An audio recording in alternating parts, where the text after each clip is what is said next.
క్రైస్తలో ఈరోజు దేవుని యొక్క వాగ్దానము యాకోబు రాసిన పత్రిక 4వ అధ్యాయం 7వ వచనం. దేవునికి లోబడి ఉండుడి, అపవాదిని ఎదిరించుడి. దేవుడి వాక్యం నించును గాక. ఆమేన్.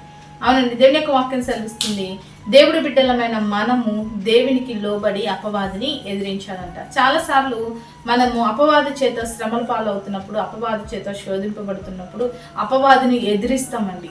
అపవాదిని ఎదిరించినప్పుడు అది ఇంకా అధికంగా మన మీద దాడి చేస్తూ ఉంటుంది. కానీ అపవాది మన యుద్ధ నుండి పారిపోవాలి అని అంటే, అపవాది క్రియలు మన జీవితంలో నుంచి తొలగిపోవాలంటే, అపవాది వేసిన బాణములకు మనము తగలకుండా కాపాడబడాలి, తప్పించబడాలి, వాటిని ఎదిరించాలి అని అంటే దేవుని యొక్క వాక్యం సెలవిస్తుంది, దేవునికి లోబడాలి. ఎప్పుడైతే దేవునికి లోబడతామో అప్పుడు అపవాదిని ఎదిరించినప్పుడు అది మన యుద్ధ నుండి పారిపోతుంది.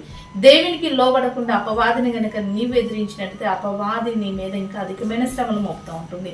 కాబట్టి అపవాది చేత కలిగించబడుతున్న శోధనైనా, శ్రమ అయినా, ఇబ్బంది అయినా, ఇరుకైనా నీ జీవితం నుంచి తొలగిపోవాలి అని అంటే నువ్వు దేవునికి లోబడి ఉండు. ఎప్పుడైతే నువ్వు దేవునికి లోబడి ఉంటావో అప్పుడు అపవాది శోధనలు నువ్వు ఎదిరించినప్పుడు అవి నీ యుద్ధ నుండి పారిపోతాయి. కాబట్టి దేవునికి లోబడి అపవాదిని ఎదిరించి ప్రతి శ్రమ నుండి విడుదల పొందట రీతిగా దేవునికి సహాయం చేయండి గాక. ఆమేన్. ప్రార్థన చేసుకుందామండి. సకల ఆశీర్వాదాల కారణభూతుడమైన మా ప్రియ పరలోకపు తండ్రి, ఒక ప్రాంతంలో ఎదిసిన ప్రతి బిడ్డని జ్ఞాపకం చేసుకోండి.